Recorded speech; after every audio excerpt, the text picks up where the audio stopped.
Hello, welcome to my reading wrap up for February. If you remember, my goal in February was to read as many romances as possible, and I actually think every single book that I read this month, at least in this decade that I am covering today, was in some way a romance or had a romance aspect to it. Now, for those of you who are new, my goal for 2020 is to read one book published every single year from 1900 to 2020. And it fairly easily divides up into 10 books a month. In January, I read 1900 through 1910, February 1911 through 1920, March will be 1921 through 1930, and so on. So this is the wrap up of the books that I read in 1911 through 1920. If you remember from the TBR for this, there wasn't a whole lot of well-known works of literature done in this decade. I think mostly because of the war, mid to ends of the 1910s caused a lot of failures of good literature. It also just wasn't a booming economical time like we're going to see in the 20s. Even with that, there was quite a few books that I really liked. I have at least 3 4-stars, maybe 4. But let's just start from 1911 and see what I thought. So 1911 was The Winning of Barber Wharf by Harold Bell Wright. This takes place in, I believe, Colorado, even though there's a map in here that's literally the most confusing thing in existence. Let's see if I can find it again. So if you see this map right here, you have the Pacific Ocean right here, and then the Gulf of Mexico right here, which, that doesn't make any sense, but it's Colorado. 99.9% sure this takes place in Colorado. They mention Colorado 100 times, and the location of the Colorado River doesn't make that map make this book make sense for California either. So we're just gonna go with whoever made that map sucks at making maps. The main point of this book is the area they live in is very desert-like, and most of the men in this book are surveyors or business people who develop land. So the idea is to survey and develop this desert into farmland. And Barbara Worth was found as a small infant child next to the body of her dead mother in this desert, and so it's her desert.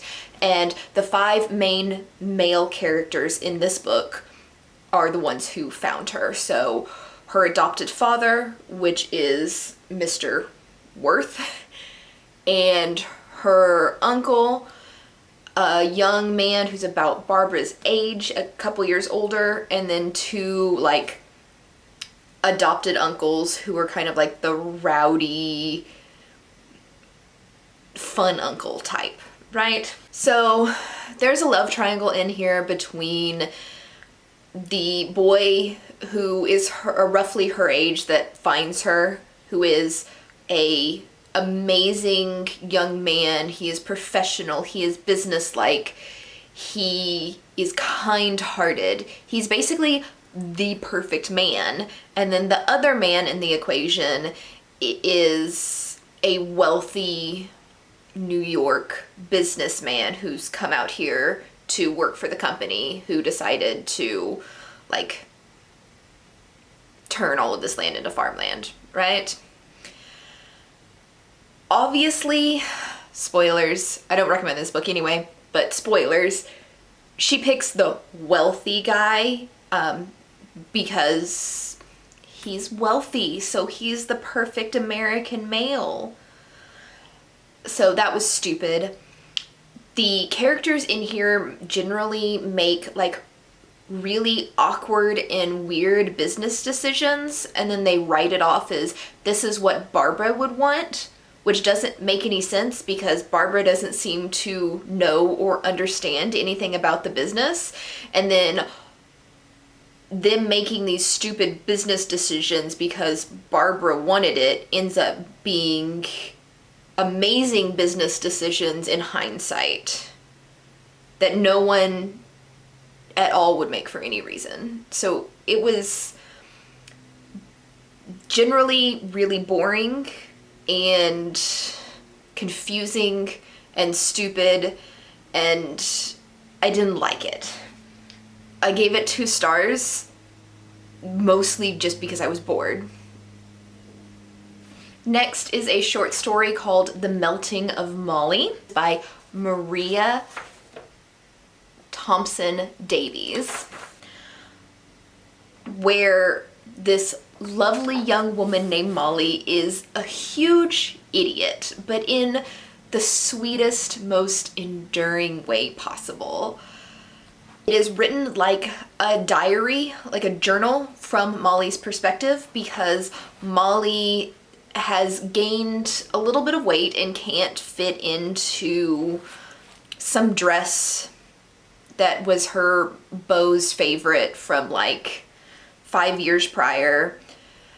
She gained weight, or she was married young, widowed young, and gained weight while in the very, very few, like 4 years she was married. This journal that she has is supposed to be a diet journal from the like prescribed by the doctor, except for in Molly's ditziness, she just writes it as like a everyday type journal, and she's not very good at keeping up with her journal, so it's just like the important things, and then she'll go months without putting anything in it. Honestly, the problems Molly is going through is relatable even in modern times. Which one of us don't try to slim down, like gain a little weight when you get married and you try to slim down to impress an old boyfriend? Like, that is completely relatable.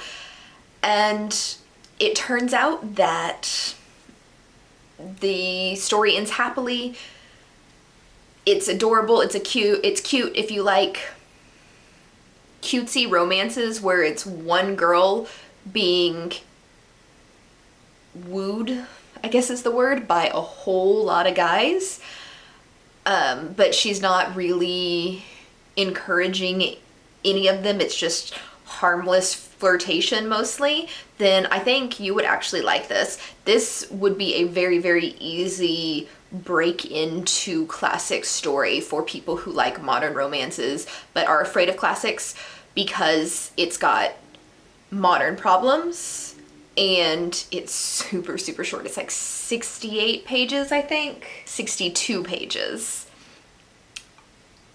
I gave this a 3 stars because contemporary romance really isn't my thing, but I thought it was really cute. It's just not like, I love this book. Next on the list was Pollyanna by Eleanor H. Porter.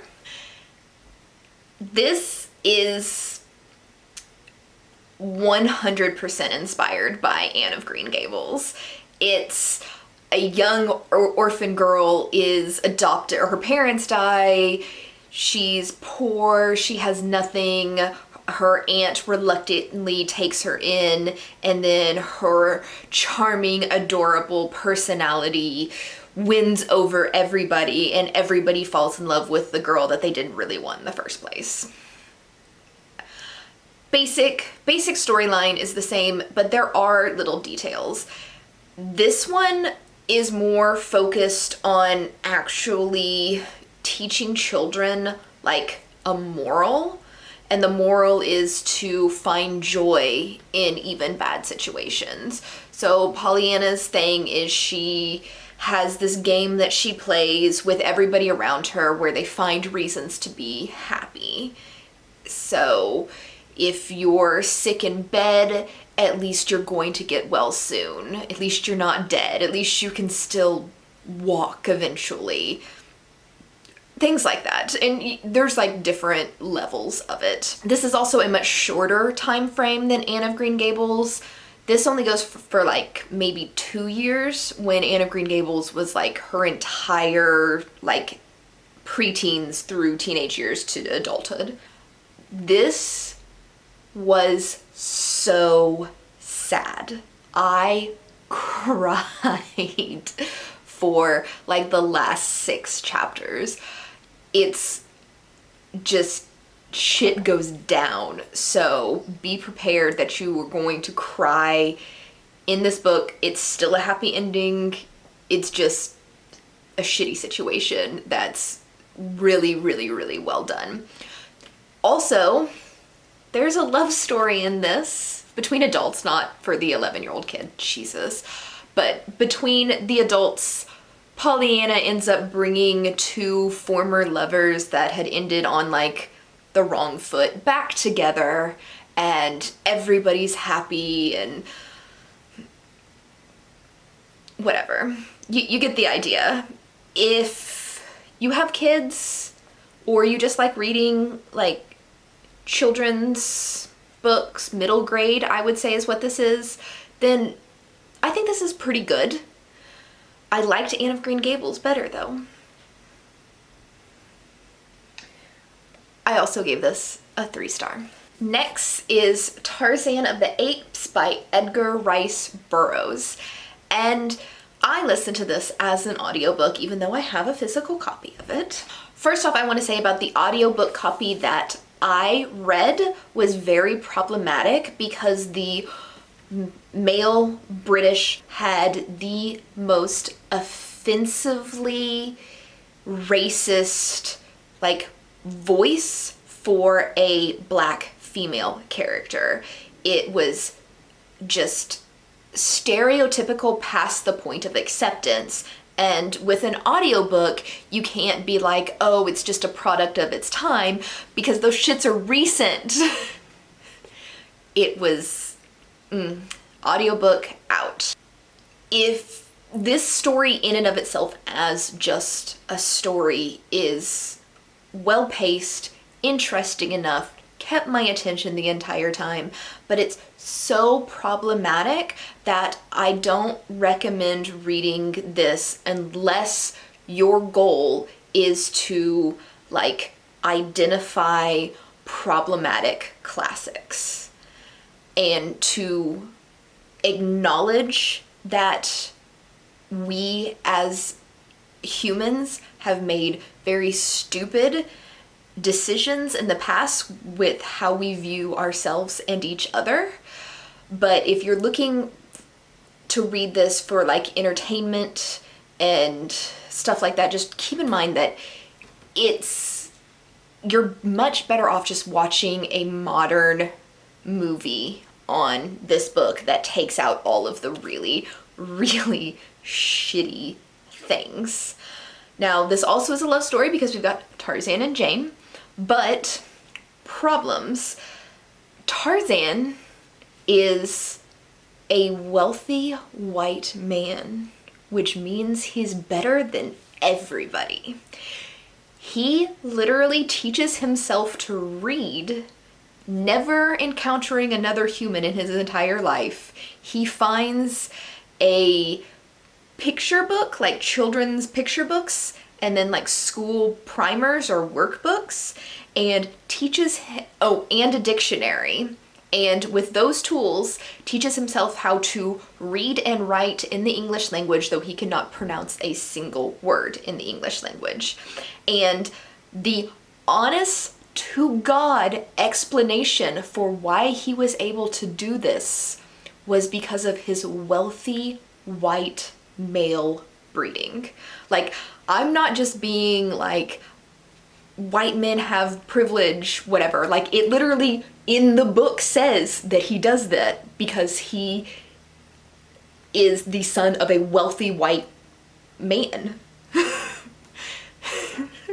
Like, there's just, he said it, not me.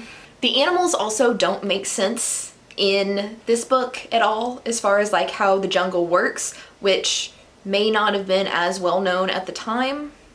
There are lions in the jungle, which just straight up do not exist in a jungle. Also, it's Tarzan of the Apes, and then if you've watched any Tarzan movie, the apes are portrayed as gorillas, but in the book it specifically states that gorillas are completely different species from apes.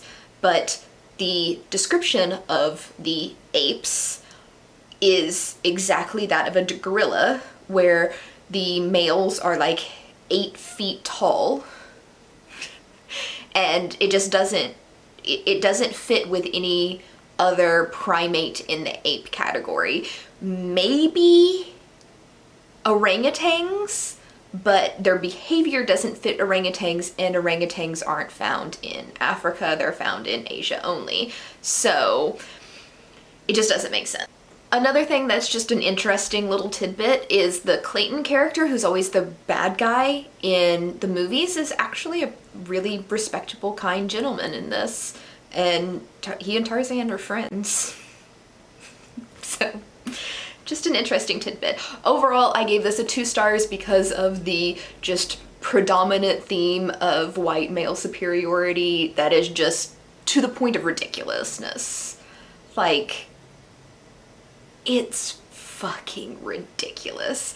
But 2 stars, if you're interested in the story, just watch a movie. It's almost basically the same, like, overall plot, but it takes out all the stupid racist aspects.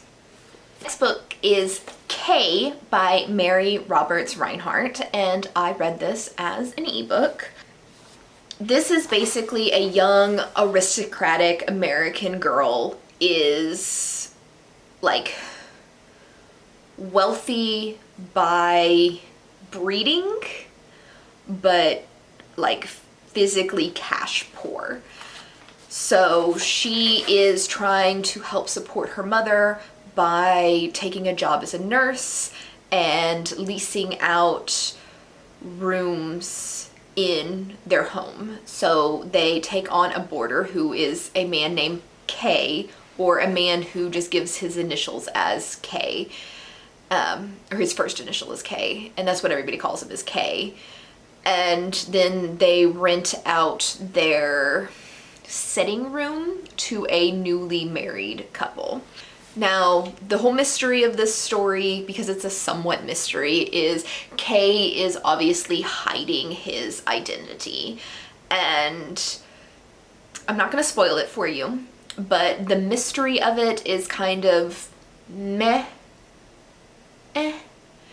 and then everything ends up being happy at the end, and there's a love story. It's a love triangle as well. Sydney, who is the main character, is in love with a man named Dr. Max Wilson, who is known kind of as a playboy, but Sydney doesn't realize that he's a playboy. And so she kind of has a relationship with him, but Kay is also obviously in love with her, but she's just like, he's my best friend type thing. And then there's also another young boy who's closer to Sydney's age, who, I don't remember his name, Joe or something really common like that. And he is in love with Sydney, but Sydney's like, I'm not interested in you at all. You're too young, too immature, whatever. And so obviously the main love triangle is the respectable doctor with a name and known to make money, or my best friend who has a mysterious past and he's poor. So what is my life actually going to be like with this guy who's poor? And obviously you know how these things works. There's a twist. Kay's not really poor. They get you every time. And then happiness ensues. I gave Kay a 3 star. Next, I read A Portrait of the Artist as a Young Man by James Joyce, which is typically considered to be autobiographical, even though the main character is named Stephen and not James. I gave this a 2-star, and this damn thing read like somebody's fever dream. Joyce has a really bad problem with like forgetting to write down that his characters are like moving locations or time periods, and it seems to just like somebody is just in a different place in a different like age in the middle of a paragraph. And it was just really hard to follow. So there's a bunch of different plots because this is a coming of age story. So there's like different ages where this young boy has different problems. But the one that got me was this big section where Stephen is he is having nightmares, he can't eat, he can't sleep, he is having like visions, and all of this is over some sin that he has committed that he doesn't really like flesh out, but it's just a couple of chapters where he is going on and on about this sin that he has just committed, the worst sin ever, that he is having. He makes himself sick, he has fever dreams, he imagines himself going to hell multiple times, but this sin is so bad he can't even talk to a priest about it. So it's a war with himself of, am I more afraid of going to hell, or am I more embarrassed admitting this sin to a priest? And it is like 15-year-old teenage girl dramatic. Like, I can't like just describe how melodramatic and freaking ridiculous this kid is about this sin that he has committed. And spoilers, I'm gonna tell you what the sin is. He had sex when he wasn't married. Who the fuck cares? Like, really? Even in that time period, like, half the other books that I am reading, actually almost every single one of the other books that I am reading, women are kind of like frowned upon for having premarital sex, but no man, like, men are expected to have premarital sex. It fucking baffles me why that was so melodramatic. And then, oh, by the way, more spoilers. At the end of the book, he's not religious anymore. He decides to just give up religion completely and become an artist. What? You went from being like off the charts, giving yourself a fever, making yourself throw up constantly with anxiety because you committed a sin that literally no one cares about, to you're not religious at all anymore. Yeah, Next up is A Jury of Her Peers by Susan Glaspell. This is another short story. This is actually the shortest story I read all month at 43 pages, and I read it as an ebook. This one is actually really interesting, and I think if it was more fleshed out, I probably would have given it more stars, but just because it was so short, because it's a short story, it got a 3-star rating.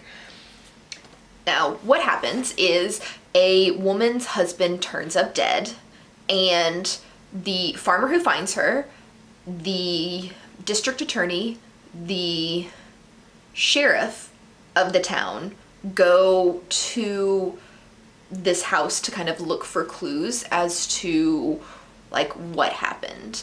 Like the wife claims it's suicide, but she didn't report her husband was dead. Instead, she just kind of like sat there until this farmer showed up and then asked like, where's your husband? She's like, upstairs. And he's like, hung upstairs. So the men suspect that this was actually a murder, while even though she claims that it was a suicide. And they're basically going to this house to find out, see if they can find like motive for why she would murder him, so they can prove that it's a murder. Because at this time, if you can find motive as to why, it doesn't matter if that was justified, but it's more easy for her to get off if they can't find any motive as to why she would kill her husband. So this is not the case in this particular book, but say her husband was having an affair and they found proof that she knew of the affair, then that's proof, even though, yeah, so you get it. Along with these three gentlemen, the sheriff's wife goes with them so she can pick up like some clothes and stuff for the farm wife while she's in jail. The farmer who found her, his wife comes along as well because the sheriff's wife doesn't want to be alone. Oh, the men basically walk around the house making idiots of themselves, assuming things about women, and the women figure out a motive but hide the motive from the men because they agree with this woman's choice to kill her husband and want her to get off. Which doesn't, I mean, that kind of like tells you the end of the story, but it doesn't actually spoil anything, because the interesting part about it is it's the women like being far more intelligent than their husbands when their husbands think they're hot shit, and then the like what the motive was and how they discover it. So you kind of like know at the very, very beginning of the story that the woman has actually killed her husband. It's just what the motive is. That's the interesting part. Next up is just the most damn interesting book I've read in a long time. This is Sunflower by Gyula Krudi, and this was originally written in Hungarian and translated to English. Now, this is smut, but it's like 19 teens smut. Which just makes it, like, the way that they write these things that you just know are like innuendos are amazing. Main big plot of this is, or like the main idea of this is like sex or sexual climax and death are just the same thing. Like, men kill themselves, like literally commit suicide for the chance to be with women in this book. And it's super, super dark, but it's super dark, super weird, and I just loved this whole book. I also want to point out that one of the main characters in this book, like perspective characters, I guess, has a really like huge foot fetish, and he's always talking about women's feet, and it's so creepy, but it's so good. But the best way I have to describe this book is to read to you a couple of lines from it, just so you can kind of get a taste of how amazing this is. All right.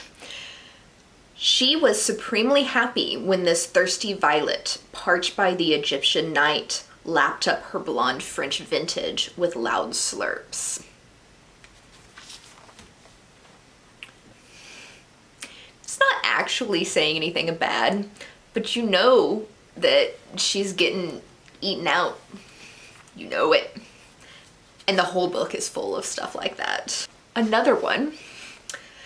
It was entirely my fault that the young lady grabbed the handle of a whip instead of something else equally suitable for her delicate little hands. This was published in 1919. That's why it's so good. Because something like that written in something today, you're just like, why didn't you just come out and say it? But you couldn't in this time period. Highly recommend if you are into weird romances. Next is A Damsel in Distress by P.G. Wodehouse. This was just an adorable contemporary, I guess it's contemporary to the time, but it's an adorable mystery novel, right? But the mystery is kind of like a contemporary romance mystery.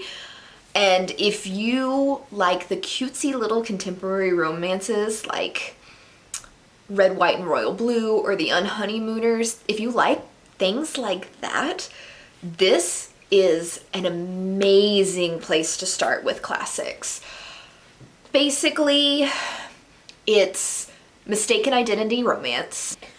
Like all of the miscommunications and misunderstandings in the romance are like fun and cute instead of causing like a romantic discord. So it's not like a miscommunications, friends to lovers type of thing. So George is the main character and then Maud is the female lead. And Maud's family thinks George is another person and George is in love with Maud, and they keep telling him that, oh yeah, Maud loves you. She's head over heels in love with you because she's head over heels in love with another man. But comedy ensues, antics ensue. It's adorable. 4 stars, lots of fun. Highly recommend. Most of what else of P.G. Wodehouse that he writes are like murder mysteries. He was the creator of the Jeeves character, but this one is no murder, just romance, adorable and cute. The final book I read this month was Age of Innocence by Edith Wharton. And last month I had read The House of Mirth and absolutely loved it. It was my first 5-star of the year. I did not like Age of Innocence as much. It's a 4-star, but I still really liked it. And Edith Wharton makes me so happy because she is just an unabashedly unashamed feminist writer. Her main character in Age of Innocence, the narrating character, is a man who is insanely feminist, and he wants his wife to be more of an independent thinker, but she is just like a ditzy young woman who only knows how to like think how her husband wants her to think. That's how she was raised. And he keeps pushing her to be a free thinker and to take control of her own life, and she just doesn't know what to do with it. So reading a feminist male in this time period was kind of adorable. Now, to be fair, his wife, I don't think, is anywhere near as idiotic as he paints her to be, and I don't think he's actually as feminist as he thinks he is. But it's not done, it's done well instead of being done badly and offensively. Overall, it's a good story. It's basically a wealthy people in New York, like the high class landed gentry, I guess is how we're gonna put it, in New York, and this guy Archer is the main character, and he is engaged to May, but he kind of falls in love with May's cousin, who is a fallen woman because she has left her husband because her husband beats the shit out of her. Good on her. But he ends up falling in love with the Countess, because she thinks for herself and she's independent and she's strong-willed. And he basically, just like House of Mirth, everything goes wrong at the right time to make it where no one really gets what happiness that they think they want. And basically, this is why I think May is a lot smarter than he gives her credit for, because she makes sure she keeps her damn man. Because she says things just right at the right time. Like her husband's gonna divorce her, and she tells the Countess that she's pregnant. But she's not pregnant. At least she wasn't at that point. She was later. So I think she's a little bit smarter than her husband gives her credit for. This ending was actually happier than the House of Mirth. So maybe that's why I didn't like it as much. It didn't have the horribly depressing ending that I loved in House of Mirth. That is it for this month. And I will be back next weekend with my TBR for March. March, we're getting into the 1920s, roaring 20s, jazz music, and a lot more well-known books than what we had in the 1910s. If you're interested in 1920s classics and what I'm going to be reading, make sure you come back next weekend, same time, same place, and I will see you later.